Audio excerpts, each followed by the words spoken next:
we are going to move on to our next presenter, keynote speaker from Professor Frans Wijsen.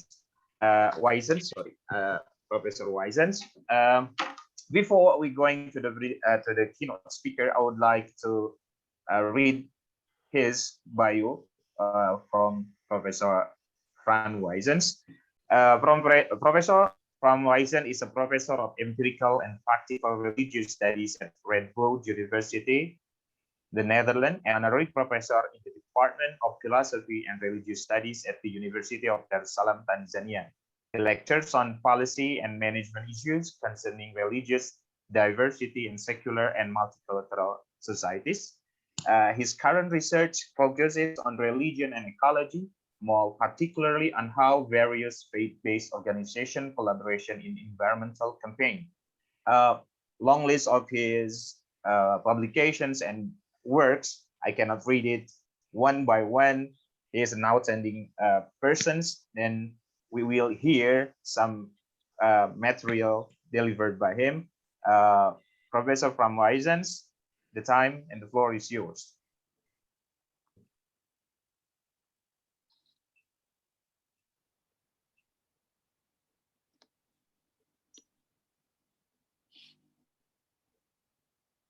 You are still mute, sir. Professor, you are still muted. You need to unmute your microphone.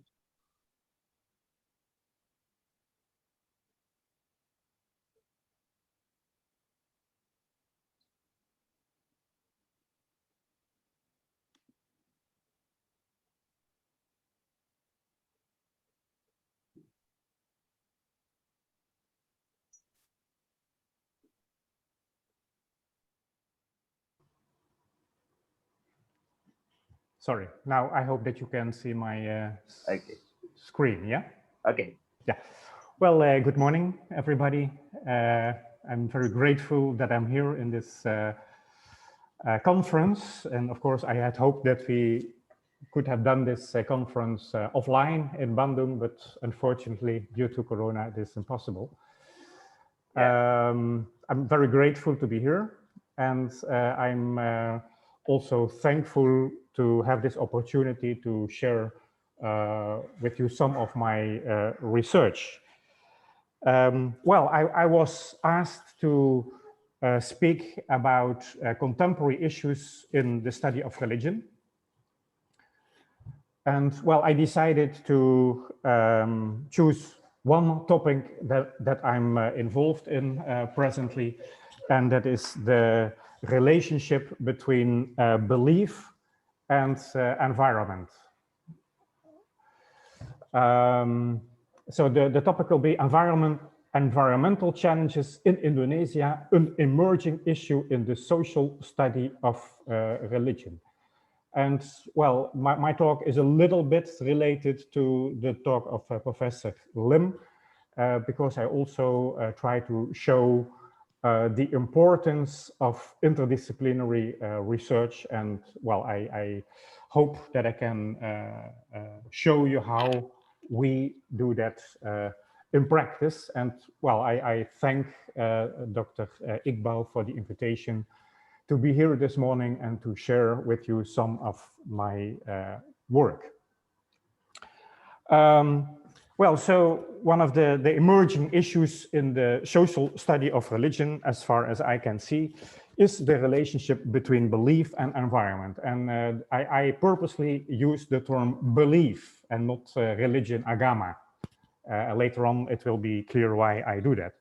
This is a huge topic. It's a very complex topic with various dimensions. There are conceptual dimensions, there are empirical dimensions, there are theoretical dimensions, and many questions come up. For example, what do religious leaders teach about the relationship between humans and nature, based on the scriptures, based on their teachings?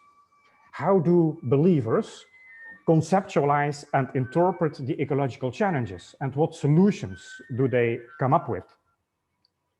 What forms of faith-based environmentalism take place, and how do faith-based organizations position themselves in relation to the government, for example, but also in relation to other non-governmental actors. Indonesia is the third largest polluter in the world. It is not about this, figure. It may be the second, and it may be the fourth. It's just to give you the impression that Indonesia is a large contributor to the pollution in the world. And there are quite some studies on the relationship between environmentalism and faith. Now, in this paper, I do not address all the questions. I do not address the theoretical issues. I don't address the conceptual issues. I rather explore some of the ongoing projects, completed projects and ongoing projects that I am involved in. And I try to answer the question, what the social study of religion can contribute to the environmentalism theory and practice. So that is my question. What can a social study of religion contribute to the environmentalism theory and practice? And I was explicitly asked to talk about the social study of religion. So I'm not talking about the theological understanding, or I'm not talking from a faith perspective. Well, as I said already, environmental degradation is a common concern to the whole of humanity. And I share with Professor Lim her latest comments in the discussion about hope. Well, if we look at the environmental challenges in the world, we are not very hopeful. But on the other hand, I do see quite some, many young people who are involved in environmentalism, and that makes me really very hopeful. So environmental degradation is a common challenge to the whole of humanity, and Indonesia is a major player. Indonesia is a major player in it, both in terms of the causes and the solutions to this problem. First, a little bit about the causes. Indonesia is the fourth largest country in the world, population-wise. It has the second largest rainforest in the world. It is named the third largest polluter, the second biggest contributor to waste, and the second highest emitter of greenhouse gas, and the biggest deforester in the world. Well, this is not; these are not facts to be very hopeful, but I hope to show that there is some reason for hope. Indonesia has a population growth of 1.5% and an economic growth of 6%. Well, when I wrote that was still the case. Now, due to Corona, we are in a regression, but the growth rate in Indonesia is quite high. Jakarta alone produces 6,000 tons of garbage every day, 6,000 tons of garbage every day. And rivers such as Ciliwung, Jakarta, and Citarum in Bandung, I'm going to talk about it later, are heavily polluted with microplastics, chemicals, metals, antibiotics, creating huge health problems. Indonesia lost already 80% of its forest. Now, forests affect climate change with their carbon-absorbing superpowers. And well, this is highly efficient and free of charge. So cutting trees is not very wise. And as I said already, Indonesia lost already 80% of its rainforest, and this continues. Well, this is enough about Indonesia as a major player in causing climate change. Happily, Indonesia is also one of the major players internationally in climate change negotiations. It was the first OPEC country to sign the Kyoto Protocol in 2004, which is a very hopeful sign. It hosted the United Nations Climate Conference in Bali in 2007, which produced the Bali Roadmap, which is still used in our debates today. It promised to control greenhouse gas emission at the meeting of the G20 leaders in 2009.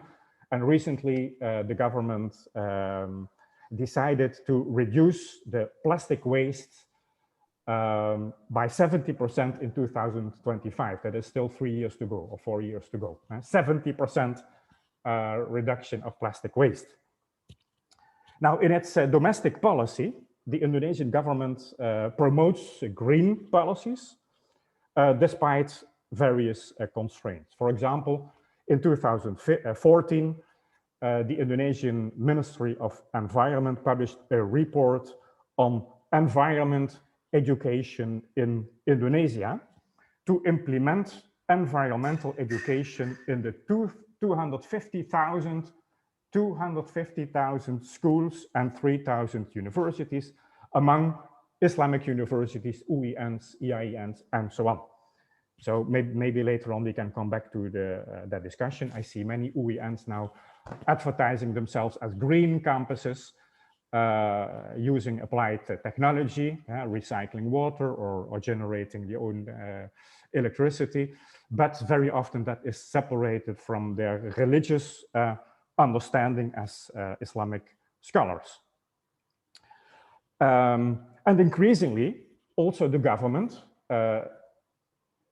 includes faith-based organizations. For me, coming from a quite secular society, where the overwhelming majority has no religious background, or at least no affiliated to a religious institute, that is interesting that the government, the Indonesian government, includes faith-based organizations to meet its targets. For example, it stimulates Eco-Pesantren, a program in 2008, Eco-Pesantren, and it has another program on eco-mosques. So it stimulates eco-mosques to be more eco-friendly. Well, in the Routledge Handbook of Religion and Ecology, my colleague Zainal Bagir at UGM and Jim Martian wrote a very interesting article, a chapter on environmentalism from an Islamic point of view. And I quote from that chapter, the issue of ecology does not occupy an important role yet in Islamic thought. And the reason is that there is a tension between norms and practices in Islam. They argue that one of the important keys to further Islam and ecology is to pay more attention to the empirical study of living traditions and practices. Such studies have long existed, but are not widely accepted because of a narrow normative criteria about what makes an idea or a practice Islamic. What needs to be explored is not only the consistency and the coherence of an idea with the canonical sources, but how Muslim communities develop, justify, and defend eco-friendly practices and form their ideas about Islam and ecology through their practices. And so, end of quote. And I stress here, they argue to pay more attention to the empirical study of living traditions. In harmony with the topic of this conference, I could say that the social study of the living traditions, and to look at it from the consistency of norms and practice in Islam. And I noted I give many talks about this at UINs, that there's quite some talk about applied technology, as I said already, green campus, but thinking about it and relating it to Islamic thought or Islamic theology, that is, well, not so easy. So what I will do is I try to reflect on indeed this relationship between norms and practices based on the article of Zainal Bagir and Jim Martian. And I look at it from the cognitive dissonance theory, of course, an old theory in social psychology. And I try to develop and to elaborate on a new way of looking at it from a dialogical self theory. Cognitive dissonance theory looks at the human being quite in a homogeneous way, as the human person as a unity, and so a conflict between cognition and practice. For example, in smoking, we all know that smoking is bad cognitively, yet many of us smoke, and then we try to rationalize that maybe smoking is not that bad. And my father was also a heavy smoker, and he became 80 years old, and so on. So we try to harmonize our norms and values. We look at it now from a different perspective, namely not the human person as a homogeneous person, but the human person as a polyphonic or multi-voiced. And I try to show that in the project that I'm going to present. Well, happily, we just finished writing and publishing a book on the varieties of religion and ecology. It will be presented, launched next week.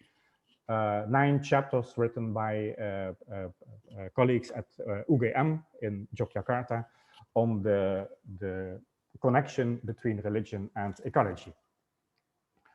So what I'm going to do, I just presented my framework, and so I presented the research issue, namely the environmental challenge in Indonesia from the perspective of the social study of religion. And I said that the main issue is the inconsistency between norms and practices.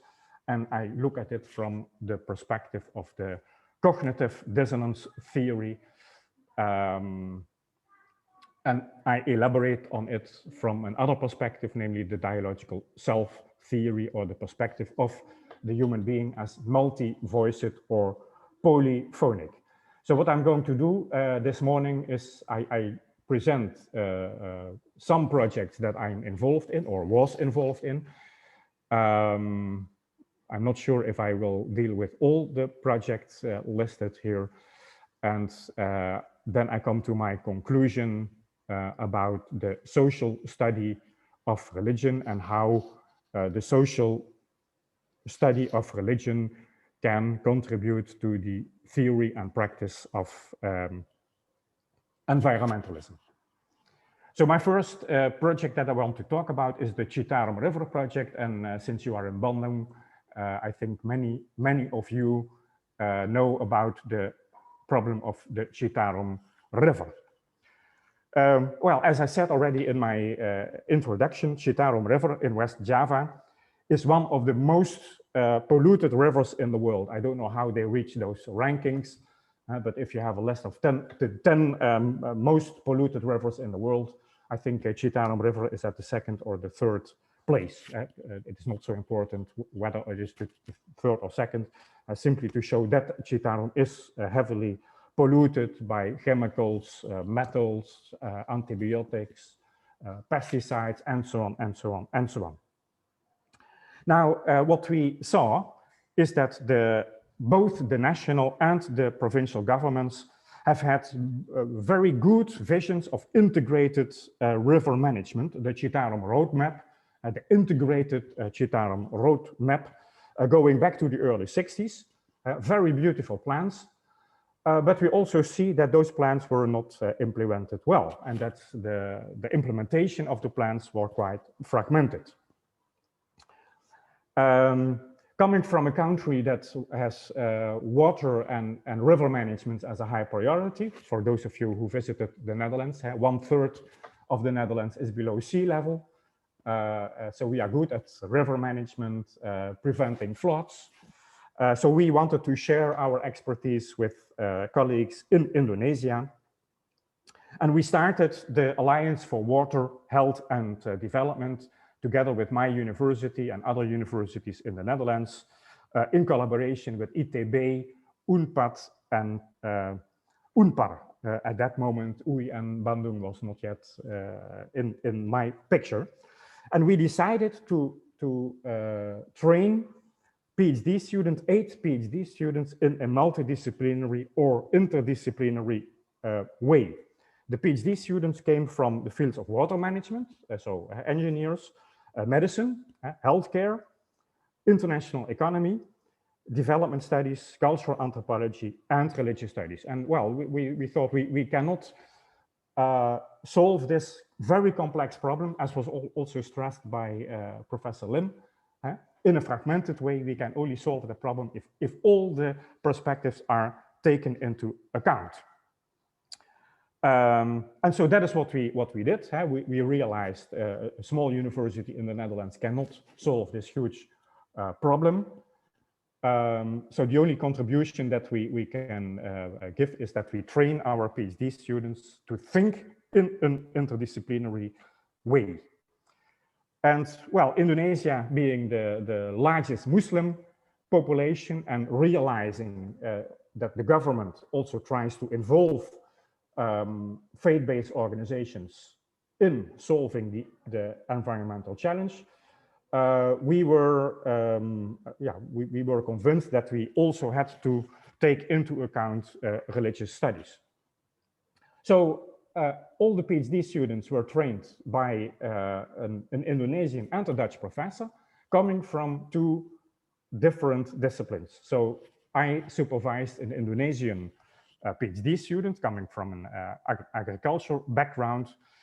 I come from the field of the study of religion. The co-supervisor, my Indonesian colleague, was a water engineer from ITB. And from both perspectives, we tried to train the PhD student, looking at it from the, as I said already, the cognitive dissonance theory. And what we were interested in is that how come that Indonesia is one of the biggest polluters in the world, second or third polluter in the world, whereas Indonesia is also the largest Muslim community, and purity is the core value in Islam. Purification is the core value in Islam. So how come that on the one hand you have a river heavily polluted, Citarum River? On the other hand, as a Muslim, you say, I stress purity, purification, and we see people washing themselves 5 times per day, ablution water, heavily polluted. How come? Can we understand that contradiction between the norm, purity, and the fact of polluted water? So for doing this research, we had a comparative case study in a rural and an urban site. The rural site was Kampung Mahmud, for some of you maybe well known in Bandung, and the urban site was Cikondewa Kaler. And interestingly, both sides claim that they go back to a saint, Eyang Mahmud, and in both sides there is a grave. That is also an interesting fact, that both sides have a grave for this saint. Well, I cannot go into all the details of the research. It has been published, so you can read it yourself. But we were interested in the connection between, on the one hand, the pollution of Citarum River and the purity as a core value in Islam. And well, we were very surprised that oh, what happens now? There is something that I don't like. We were very surprised that many people say there is no connection. There is no connection between the idea of purity in Islam and the pollution of Citarum River. So at the conceptual level, there was quite some secularization. I just quote from one of my informants, and I'm not going to give all the quotes because that will take too long, but just one quote. The religious assembly has no religion with the garbage and the Citarum because they, garbage and Citarum, are concerns of the local government, or the Rukun Warga and the Rukun Tetangga. The religious council is only concerned with religion. So a huge secularization. And for me, coming from a secular society, that is quite surprising, and because we normally say that people in the West are secularized. But we found quite some secularization in Indonesia. However, at the daily level, at the conceptual level, at the practical level, we saw that people did combine religion or belief and their daily concerns and dealing with water management. For example, this is a picture taken in Kampung Mahmud. We see here a well water.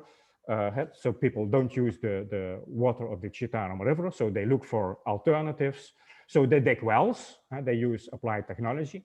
However, from a local understanding and indigenous culture, well water is still water. So according to Islamic jurisprudence, the pure water, air suci, must be running water. Well water is obviously not running, so it is not pure according to Islamic jurisprudence. So what they do, they started digging wells, and then they pump the water up through pipes to make it running water. So they harmonize their Islamic understanding of running water is pure water. For doing this, they had to ask permission for the saint, according to the local tradition. And for those of you who are familiar with the Sundanese or have a Sundanese background, it was forbidden to dig wells because it is not running water. So they had to ask the permission of the saint, of Eyang Mahmud. And so they had a ritual. They had a ritual at the grave of Eyang Mahmud to get permission to solve their daily need of running water. This is more or less a same picture. According to Islamic jurisprudence, the water can be used if there is a container of at least 384 liters of water. So that means 2 meter by 2 meter and 30 centimeter around. And then people have the idea, oh, this is pure water. But we know that the water in this basin is heavily polluted. But people have the idea, oh no, this is according to the Islam, so this is safe. In the urban area, so also many people said there is no connection. There is no connection between purity and the pollution of the river, except some of the artists, and some of you are familiar with Bandung. They know this is Tisna Sarjana, who is very active in campaigning to clean the river. And well, he uses a kind of a mixture of religious ideas coming from indigenous religion, coming from Islam, coming even from Christianity. Here we see a picture, a ritual, where he washes the feet of his mother and drinking the water. So the water is definitely not pure, but he wants to show the power of rituals, and he performed this ritual before going to the government, the provincial government office to campaign for clean water. Here we see the Ke Ru ritual in front of the governor's house. Ke Ru in Sundanese. I don't speak Sundanese, so correct me if I'm wrong. Ke Ru, dirt, but they reframed it Ke Ru towards the spirit. Here again, to show the power of rituals, that we really have to do something about it. And so, once again, referring to the previous speaker, Professor Lim, I really see quite some activism coming from artists, also coming from scientists, and so that gives me a little bit hope. Now I see that I speak too long, so I will skip some of my topics. I will just give one other example, what we are doing now.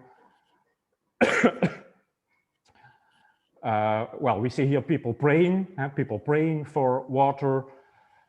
We see here applied technology. This is in East Java, where people recycle water, ablution water, to be reused.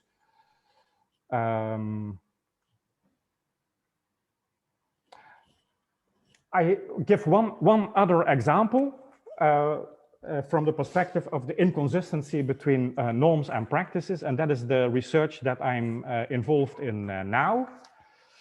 And that is about the plastic use in East Java.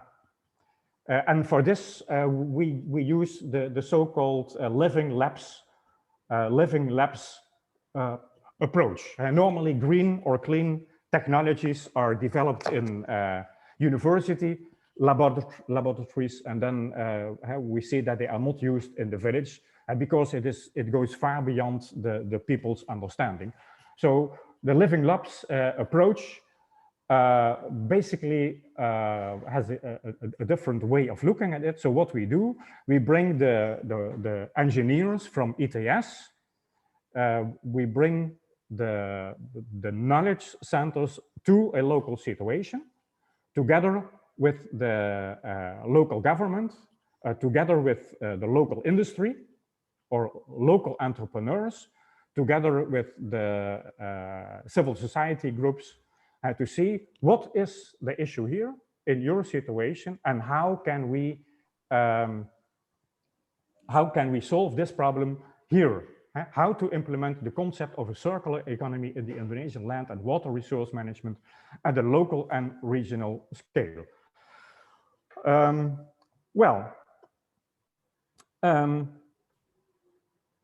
Why are we doing this research in Pasuruan?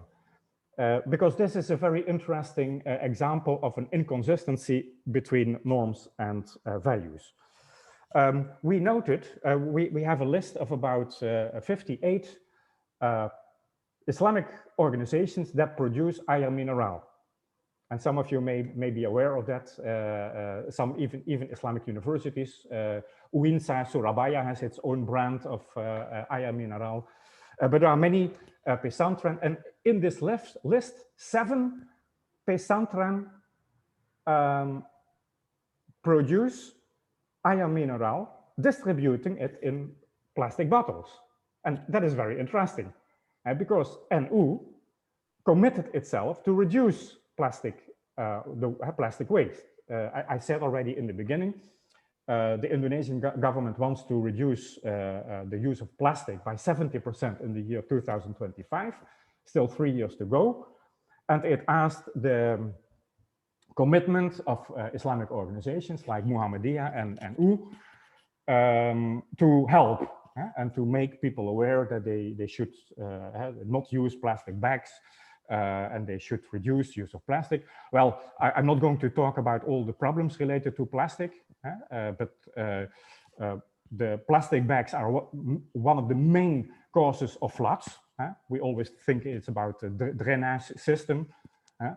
That is also true, but plastic bags and plastic bottles block our drainage system and are a major cause for floods. I go back to the first slide. This is Welang River. Now you are familiar with this. We can see this all over Indonesia, full of plastic. The plastic blocks the drainage system and causes floods. Moreover, 70% of the plastic is burned. Now, if you burn plastic, toxic gases, it produces toxic gases, which is a huge health problem, and moreover contributes to climate change. Now, what we are interested in, and the research that we are doing now, and basically that is the reason why I'm in Indonesia at the moment, is how come that on the one hand you have a clear commitment from a faith-based organization and talking about it in the national conference, that it should reduce the use of plastic because it's considered makruh, according to Islamic jurisprudence. So it is not haram, it is not unlawful, but it is makruh, it is undesirable. Undesirable, that is the commitment. And on the other hand, you have in Pasuruan 7 pesantren that have their own companies to make money, that produce a lot of water, 100,000 of bottles, but distributing the water in plastic bottles, whereas there are alternatives available. Nowadays, we can distribute water in bioplastic, which is 70% degradable. It is even possible to have wood fiber, which is 100% degradable in 3 years' time. And why are those alternatives not used? So what we are going to do is, first of all, we are going to talk to the KI, how they understand this ruling of NU to reduce plastic. So why do they say it is makruh and not haram? So what theological reasoning do they have to say, well, you know, it doesn't harm human beings, but it is undesirable? Well, we know that it does harm. I mean, the water is full of microplastics. Burning plastic causes toxic gases. So it is harmful for our health, just as smoking. Smoking is harmful for our health. So what is their theological reasoning? Then we are going to talk to the chief executive officers of the companies that produce the bottle. Al Yassini, Santri, Sidogiri.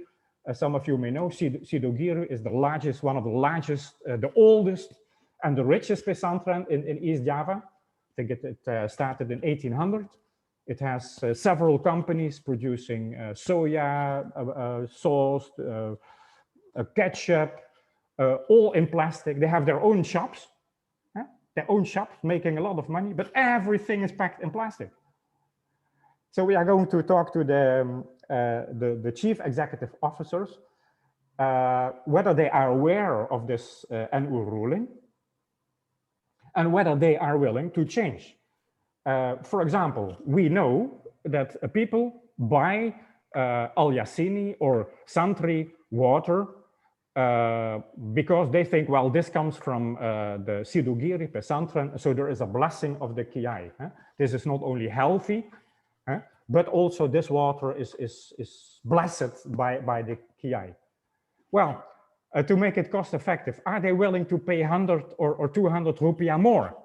To say, if I go to a shop and I see the aqua water, it has this price. But if I buy Al Yassini or Santri or whatever brand coming from a pesantren, are people willing to pay 100 or 200 rupiah more if they know that this water is distributed in a bottle that is degradable, 70% or even 100%, and has the blessing of the Kiai. So, well, this is the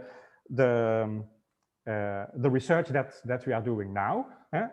I go back to where I started. We are interested in the inconsistency between the norms, the values in Islamic thinking and the everyday practice.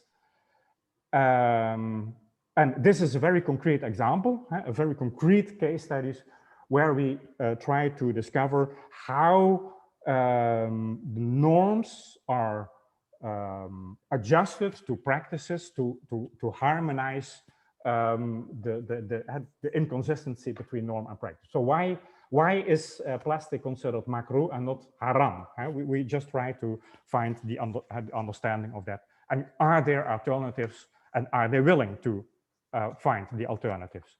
Okay, sorry, Professor, to interrupt. I'm you going have to 5 more minutes long. Yeah. So I spoke about the living labs. At the moment, we have 10 living labs all over Indonesia.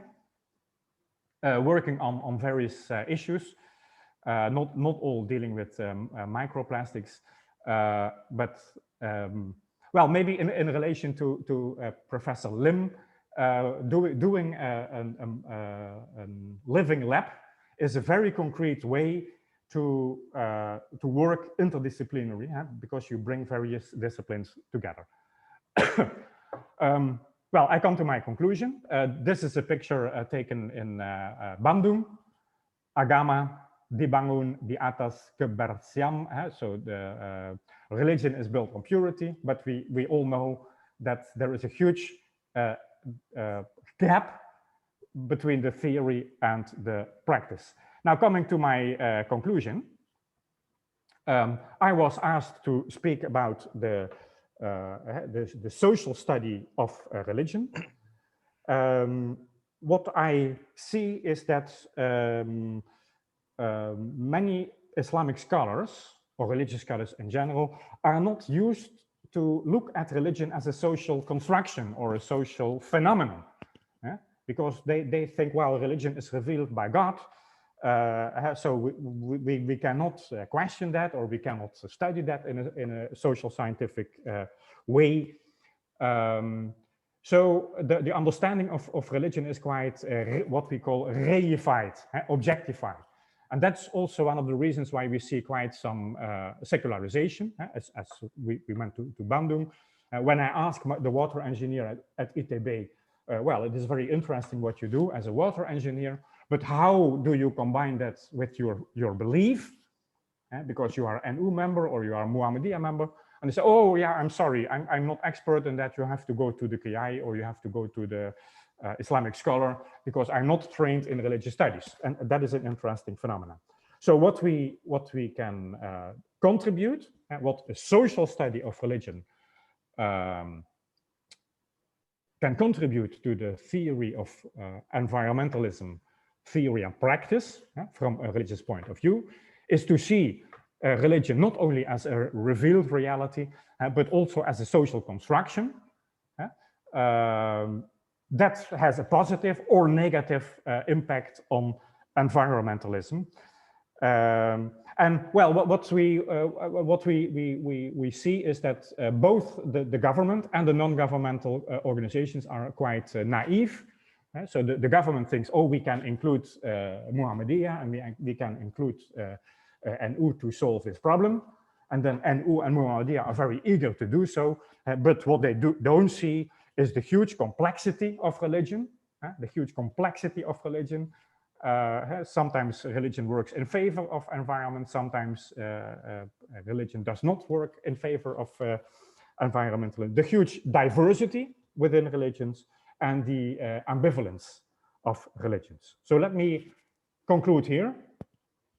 My answer to the question, what can a social study of religion contribute to the theory and practice of religion, is to look at it at religion as a social construction, a way of looking that is not yet well spread in Indonesia. So let me end here and give the floor back to the moderator.